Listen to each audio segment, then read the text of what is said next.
മുഖ്യമന്ത്രി പിണറായി വിജയൻ കേന്ദ്ര ധനമന്ത്രി നിർമ്മല സീതാരാമനുമായി കൂടിക്കാഴ്ച നടത്തും. ഇന്ന് രാവിലെ ഡൽഹിയിലെ കേരള ഹൗസിൽ ആണ് കൂടിക്കാഴ്ച. മുഖ്യമന്ത്രിക്കൊപ്പം പ്രഭാത ഭക്ഷണത്തിന് ശേഷമായിരിക്കും ചർച്ചകൾ. സംസ്ഥാനം നേരിടുന്ന സാമ്പത്തിക പ്രതിസന്ധി, മുണ്ടക്കൈ ചൂരൽമല ദുരന്തത്തിൽ സംസ്ഥാനം ആവശ്യപ്പെട്ട കേന്ദ്ര സഹായം, വിഴിഞ്ഞം പദ്ധതി തുടങ്ങി വിവിധ വിഷയങ്ങൾ ചർച്ചയാകും. ER രാഗേഷ് ആണ് വാർത്തയുടെ വിശദാംശങ്ങളുമായി ചേരുന്നത്. രാഗേഷ്, രാഷ്ട്രീയമായി ഒട്ടേറെ അഭിപ്രായ ഭിന്നതകൾ ഉണ്ട്. ഒപ്പം വയനാടിൻ്റെ ദുരിത സഹായവുമായി ബന്ധപ്പെട്ടും ഭിന്നതകളുണ്ട്. പക്ഷേ അപ്പോഴും കേരളത്തിൻ്റെ ആവശ്യങ്ങൾ കേന്ദ്രത്തെ ധരിപ്പിക്കുക, കേന്ദ്രം അതിൽ എന്ത് സമീപനം സ്വീകരിക്കും, അതൊക്കെ വളരെ പ്രധാനപ്പെട്ടതാണ്. അങ്ങനെ വളരെ പ്രധാനപ്പെട്ട ഒരു കൂടിക്കാഴ്ചയാണ് ധനമന്ത്രിയുമായി മുഖ്യമന്ത്രി തന്നെ നടത്തുന്നു. അതും കേരള ഹൗസിൽ ആണ് കൂടിക്കാഴ്ച നടക്കാൻ പോകുന്നത് എന്നത് മറ്റൊരു പ്രത്യേകതയാണ്. എന്തെല്ലാമാണ് വിവരങ്ങൾ? അഭിലാഷ്, കേരളത്തെ സംബന്ധിച്ചിടത്തോളം ഏറെ നിർണായകമാണ് ഇന്നത്തെ കൂടിക്കാഴ്ച. കാരണം നേരത്തെ പല വിഷയങ്ങളും കോടതി കയറിയതാണ്. കാരണം കടമെടുപ്പ് പരിധി അടക്കമുള്ള വിഷയങ്ങളിൽ സുപ്രീം കോടതിയെ കേരളം സമീപിച്ചിരുന്നു. ഏതായാലും ഇന്ന് ഡൽഹിയിൽ കേരള ഹൗസിലെ കൊച്ചിൻ ഹൗസിലാണ് കൂടിക്കാഴ്ച നടക്കുന്നത്. 9 മണിക്കാണ് കൂടിക്കാഴ്ച നിശ്ചയിച്ചിരിക്കുന്നത്. ഈ കൂടിക്കാഴ്ചയ്ക്കായി ധനമന്ത്രി നിർമ്മല സീതാരാമൻ അവിടെ എത്തുകയും ചെയ്യും. ബ്രേക്ക്ഫാസ്റ്റ് മീറ്റിംഗ് ആണ് നിശ്ചയിച്ചിരിക്കുന്നത്.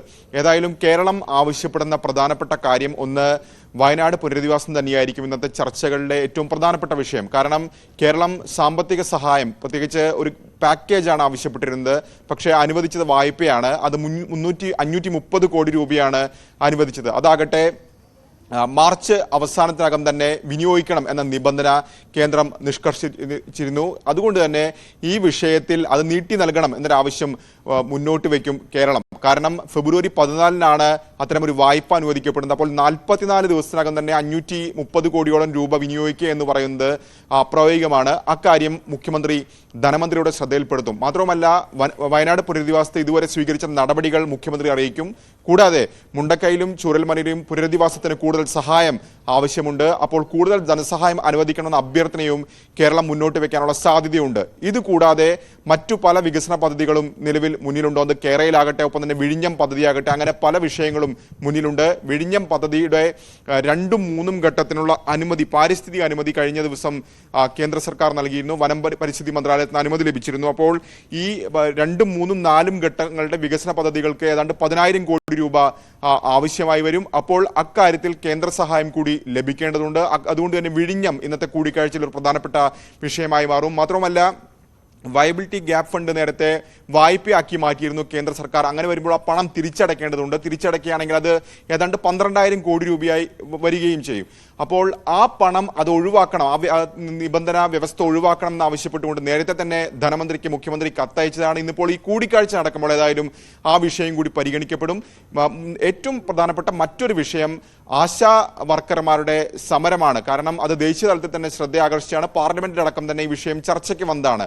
അപ്പോൾ ഇന്നലെ തന്നെ ഈ വിഷയം ചർച്ചയ്ക്ക് വരികയും കേന്ദ്ര ആരോഗ്യമന്ത്രി കേരളത്തിന് കുടിശ്ശികയൊന്നും നൽകാനില്ല എന്ന് വ്യക്തമാക്കുകയും ചെയ്തതാണ്. പക്ഷേ കേരളത്തിന് ഈ ബ്രാൻഡിംഗ് നടപ്പാക്കാത്തതിന്റെ പേരിൽ ഫണ്ടുകൾ ലാപ്സ് ആയിട്ടുണ്ട്. അപ്പോൾ അത് അനുവദിക്കണമെന്നൊരു ആവശ്യം ഒരുപക്ഷെ മുഖ്യമന്ത്രി മുന്നോട്ട് വെക്കാനുള്ള സാധ്യതയുണ്ട്. പക്ഷേ ധനമന്ത്രി മാത്രം കൈക്കൊള്ളേണ്ട തീരുമാനമല്ലാതെ കേന്ദ്ര ആരോഗ്യ മന്ത്രാലയത്തിന്റെ കീഴിൽ കൂടി വരുന്ന വിഷയമാണ്. JP നഡ്ഡ ഈ വിഷയത്തിൽ തീരുമാനമെടുക്കേണ്ടതുണ്ട്.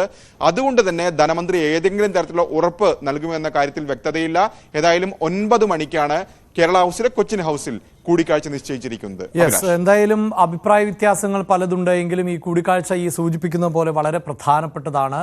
ഫെഡറൽ സംവിധാനമാണ് നമ്മുടേത്. അതുകൊണ്ട് തന്നെ സംസ്ഥാനങ്ങളും കേന്ദ്രവും തമ്മിലുള്ള റിലേഷൻ എപ്പോഴും വളരെ നന്നായിരിക്കുക എന്നുള്ളതാണ്. പുറത്തെന്തൊക്കെ രാഷ്ട്രീയം പറഞ്ഞാലും നമുക്ക് നേരത്തെ അറിയാം, കേരളത്തിൽ തന്നെ ഒരു ഇൻവെസ്റ്റ്മെൻറ്റ് മീറ്റ് നടന്നിരുന്നു. ആ സമയത്തൊക്കെ രാഷ്ട്രീയം മാറ്റിവെച്ചുകൊണ്ട് നമ്മുടെ സംസ്ഥാനത്തിൻ്റെ പുരോഗതിക്ക് വേണ്ടി എല്ലാവരും ഒരുമിച്ച് നിൽക്കുന്ന കേന്ദ്രമന്ത്രിമാർ ഉൾപ്പെടെയുള്ളവരൊക്കെ കൃത്യമായി കേരളത്തെ പുകഴ്ത്തിക്കൊണ്ട് സംസാരിക്കുന്ന സാഹചര്യമൊക്കെയാണ് ഉണ്ടായിട്ടുള്ളത്. അതുകൊണ്ട് നമുക്ക് ഈ കൂടിക്കാഴ്ചയെയും പ്രതീക്ഷയോടെ നോക്കി കാണാം.